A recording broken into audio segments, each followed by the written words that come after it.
Life style మార్చుకున్నారు, stress తగ్గించుకున్నారు. అలానే nutrition కూడా మీరు కరెక్ట్ టైంకి తీసుకుంటున్నారు, మంచి ఆహారం తీసుకుంటున్నారు.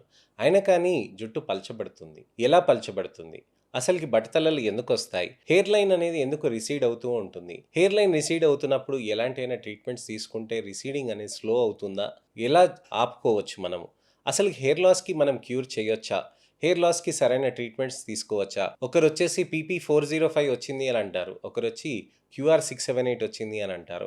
అసలు మూల కారణాలు ఏంటి? అసలుకి మనకి ఏ విధంగా ప్రాబ్లమ్ అవుతుంది బట్టతలకి? ఇలాంటి అనేక ప్రశ్నలుంటాయి. వీటన్నిటికి నివృత్తి చేయటానికనే నేను మీ ముందుకొస్తున్నాను. నేను మీ doctor Raj Kireet, Celesti skin laser and hair clinic, Jubilee Hills, LB Nagar, Kokapet మరియు సన్ సిటీలో chief and founder, senior dermatologist and hair transplant సర్జన్‌గా ప్రాక్టీస్ చేస్తున్నానండి.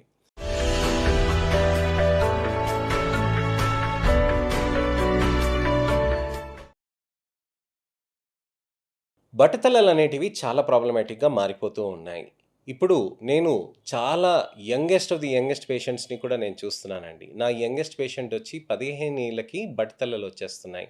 ఒక అబ్బాయికైతే ఇక్కడ మాడు దగ్గర అంతా కూడా పల్చగా అయిపోతుంది. ఇంకో అబ్బాయికైతే ఇక్కడ హెయిర్ లైన్ అంతా పోయిందనమాట.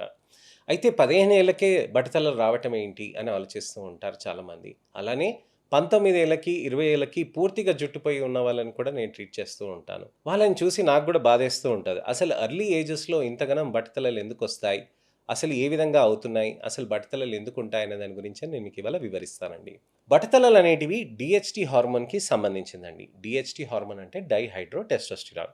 ఈ డైహైడ్రో టెస్టోస్టిరాన్ అనేది ఎక్కడ అవుతుంది? అసలు ఏం జరుగుతుందనే దాని గురించి కూడా చెప్తాను మీకు. శరీరంలో కూడా ఎప్పుడు కూడా మనకి టెస్టోస్టిరాన్ అనే హార్మోన్ వస్తూ ఉంటుందండి. ఈ టెస్టోస్టిరాన్ అనే హార్మోన్ ఎప్పుడు కూడా మనకి ప్రతి కణం దగ్గరికెళ్ళి దాన్ని స్టిమ్యులేట్ చేస్తూ ఉంటుంది. టెస్టోస్టిరాన్ అనేది కేవలం రిప్రొడక్టివ్ యాక్టివిటీస్‌కే కాదు. ఎక్కడైనా కానీ మనకది ఇంపాక్ట్ అనేది ఉంటది. ప్రతి హార్మోన్ ప్రతి కణం మీద ఇంపాక్ట్ అనేది ఉంటుంది. టెస్టోస్టిరాన్ కండరాల మీద ఎలా ఇంపాక్ట్ ఉంటుంది? కండరాల్ని లావుగా చేస్తుంది, బలంగా చేస్తుంది. టెస్టోస్టిరాన్ ఎముకల మీద ఎలా భాగం పనిచేస్తుంది అంటే, ఎముకలకి మనకి స్ట్రెంగ్త్ అనేది తీసుకొస్తుందండి. ఎక్కువ కాల్షియం అనేది అక్కడ డిపాజిట్ చేయటానికి కూడా అది హెల్ప్ చేస్తూ ఉంటుంది. అలానే ప్రతి కణంలో కూడా అది మార్పనేది తీసుకొస్తూ ఉంటుంది. అలానే తిరుగుతూ మన జుట్టు దగ్గరికి వచ్చేస్తుంది. అక్కడ 5 ఆల్ఫా రిడక్టేస్ అనే ఒక ఎంజైమ్ ఉంటుంది. ఈ 5 ఆల్ఫా రిడక్టేస్ ఎంజైమ్ ఏం చేస్తుంది? టెస్టోస్టిరాన్‌ని డైహైడ్రో టెస్టోస్టిరాన్‌కి కన్వర్ట్ చేస్తుంది. డైహైడ్రో టెస్టోస్టిరాన్ కన్వర్షన్ అయినప్పుడు మనకక్కడ ఏమవుతుందనంటే, ఆ వెంట్రుకలు అనేటివి అక్కడ ఇంపాక్ట్ అనేది జరగటం అవుతూ ఉంటుంది. డైహైడ్రో టెస్టోస్టిరాన్ వచ్చి జుట్టు కణాల రిసెప్టార్‌కి అక్కడ అతుక్కుంటుంది. అక్కడ అతుక్కున్నాక రిసెప్టార్ ఏం చేస్తుందనంటే, ఒక క్లాక్ లాగా, ఒక రెగ్యులేటర్ లాగా, ఒక ఫ్యాన్ స్విచ్‌కి మనం ఒక స్విచ్ ఏసినాక రెగ్యులేటర్ ఉంటది కదండీ! 1, 2, 3, 4, 5 అని చెప్పి అలా పెంచుకోవచ్చు లేదా తగ్గించుకోవచ్చు. సో, డీహెచ్టీ ఆ రిసెప్టార్‌కి తగులుకున్నాక దాన్ని తక్కువ చేసేస్తుంది. ఆ హెయిర్ గ్రోత్ అనేది తగ్గించేసేస్తుంది. దాని హెయిర్ సైకిల్స్ అనేటివి నంబర్ తగ్గిపోతూ ఉంటుంది. హెయిర్ సైకిల్స్ అంటే ఏంటి? గ్రోత్ సైకిల్స్ అంటే ఏంటి? ఏదైనా గాని కణం ఎప్పుడు కూడా గ్రోత్ సైకిల్‌లో ఉంటుందండి. గ్రోత్ సైకిల్‌లో మనకి 3 మెయిన్ భాగాలుంటాయి.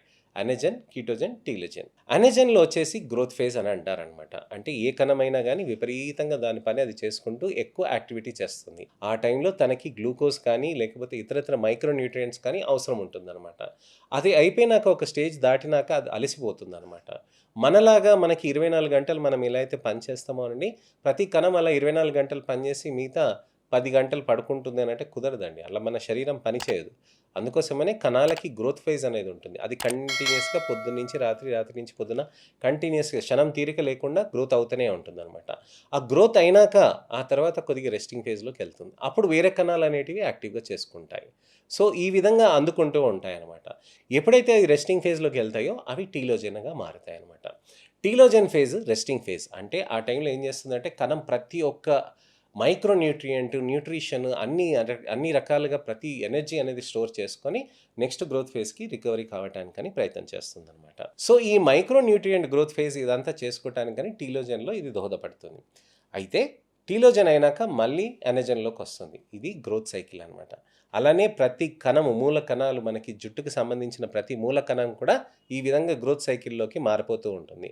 ఈ గ్రోత్ సైకిల్‌ని మనం డీహెచ్టీ రిసెప్టార్ తోటి ఏం చేస్తుందంటే తగ్గిచ్చేస్తుందండి. సో, ఇప్పుడు అనెజన్ అనేది 6 నెలల నుంచి 6 సంవత్సరాల వరకు న్యాచురల్‌గా ఉంటుందనమాట. మనకి జుట్టు పెరిగేది ఎప్పుడు కూడా కంటిన్యూయస్‌గా 6 సంవత్సరాల దాకా పెరుగుతుందండి. తర్వాత జుట్టు ఊడిపోతుందనమాట. ఇదొక ఇంట్రెస్టింగ్ ఫ్యాక్ట్.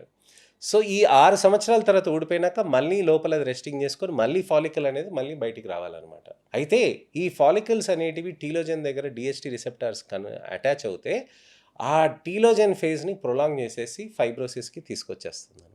అంటే అక్కడ నువ్వు ఇంకా పెరగాల్సిన అవసరం లేదని సంకేతం పంపిస్తుంది. ఫాలికల్ దాని విధంగా అయుంటుందనమాట. సో, డీహెచ్టీ ఇంపాక్ట్ అనేది ఈ విధంగా బట్టతలలు అనేది రావటానికని కారణం ఉంటుంది. మరి ఈ డీహెచ్టీ రిసెప్టార్స్ అందరికీ ఉంటాయా అనంటే అందరికీ ఉండవండి. చాలా తక్కువ మందికి ఉంటుంది. అంటే మీరు పక్కన చూసిన వాళ్ళకి హెయిర్ లాస్ ఉండొచ్చు. అది టీలోజన్ ఎఫ్లూవియం కూడా ఉండొచ్చు. బట్టతలలు కూడా ఉండొచ్చు. కానీ ఆ బట్టతలలకి డీహెచ్టీ పాత్వే అనేది చాలా ఇంపార్టెంట్ అనమాట. సో, ఆ డీహెచ్టీ ఎప్పుడు కూడా మనకి పెరగటానికి టిష్యూ లెవెల్స్‌లో ఇంపార్టెన్స్ ఉంటదండి. చాలామంది రక్త పరీక్షలు చేసుకొనొస్తారు.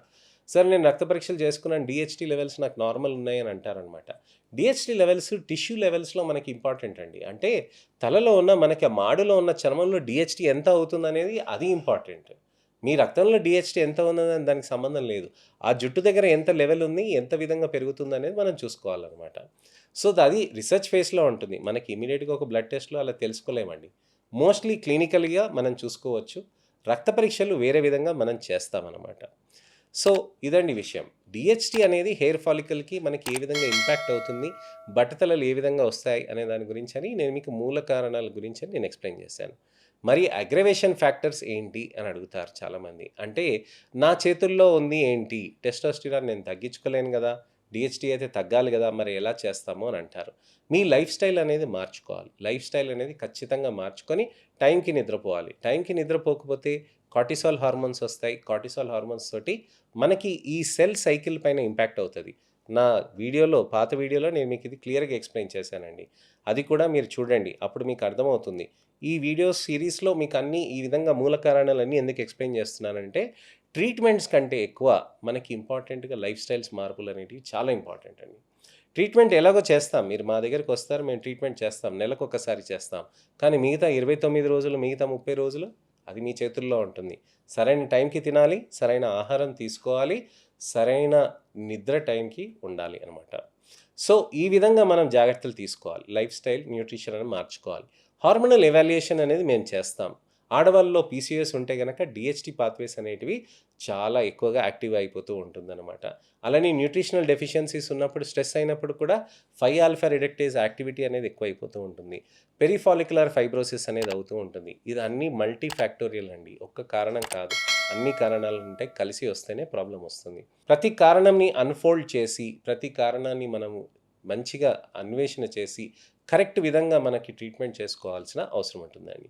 సరే సార్ నాకిప్పుడు బట్టతల వచ్చింది. ఇప్పుడు హెయిర్ లైన్ రిసీడ్ అవుతుంది. నెమ్మదిగా, నెమ్మదిగా అవుతుంది. ఇప్పుడు నేనేం చేయాలి అని అడుగుతారు. హెయిర్ లైన్ ఎప్పుడైనా గాని రిసీడ్ అవ్వటం మొదలుపెట్టి, జుట్టు పల్చగా అయి బట్టతల కనిపిస్తుంది అనంటే, ఇమ్మీడియేట్‌గా మనం ట్రీట్మెంట్ చేయాల్సిన అవసరం ఉంటుందండి. నాకు 2024లో ఒక పేషెంట్ వచ్చారండి. వాళ్ళొచ్చినప్పుడు నేను చూసాను, ఎర్లీ డయాగ్నోసిస్ చేశాను. చూడండి మీకు బట్టతలొస్తుంది. మీ వయసొచ్చేసి ఇప్పుడు 24, 25 ఉంది. మీకు 2, 3 ఏళ్ల తర్వాత మళ్ళీ పెళ్లి చూపులు గాని చూస్తారు. అప్పుడు మీకు ప్రాబ్లమ్ అవుతుంది. ట్రీట్మెంట్ తీసుకోండి అని నేను చెప్పాను. లేదు సార్ మీరు అలానే చెప్తారని చెప్పేసి వాళ్ళు మందులు తీసుకున్నారు. ఎళ్ళిపోయారు. ఒక నెల తర్వాత మందులు ఆపేశారు.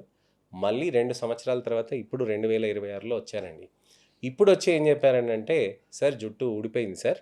ఇప్పుడు నాకు పీఆర్‌పీ థెరపీస్ నాకు అవసరం అని అనిపించింది సార్. నేనిప్పుడు స్టార్ట్ చేస్తాను" అని అన్నారు. తిరిగి ఎనకాల మాడు దగ్గర చూస్తే మొత్తం వర్టెక్స్ అంతా ఊడిపోయింది. ఇప్పుడు నువ్వు పీఆర్‌పీ స్టేజ్ కాదమ్మా నువ్వు ట్రాన్స్‌ప్లాంట్‌కే అవుతున్నావు అనంటే, సరే సార్ ఫస్ట్ అయితే పీఆర్‌పీ స్టార్ట్ చేసుకుంటా. ట్రాన్స్‌ప్లాంట్ 2, 3 నెలల్లో చేసుకుంటాను సార్ అని చెప్పారనమాట. సో, మనకిక్కడ ముఖ్యంగా గమనించాల్సింది ఏంటంటే, early diagnosis, early prevention, early treatment అనేది చాలా ఇంపార్టెంట్ అండి. జ్వరం వచ్చినాక మనం 5 రోజుల తర్వాత, 10 రోజుల తర్వాత డాక్టర్ల దగ్గరికెళ్తామా? కాదు. మనకి జ్వరం వచ్చినాక మనకి ఇమ్మీడియేట్‌గా ట్రీట్మెంట్ తీసుకోవాలని అనుకుంటాం. పారాసిటమాల్ టాబ్లెట్ యేసుకుంటాం. ఒక రోజు దాటంగానే మనం ఒక 2 టాబ్లెట్‌లేసుకుంటాం. మళ్ళీ మూడో రోజుకెళ్ళినప్పుడు ఖచ్చితంగా డాక్టర్ దగ్గరికెళ్తాం.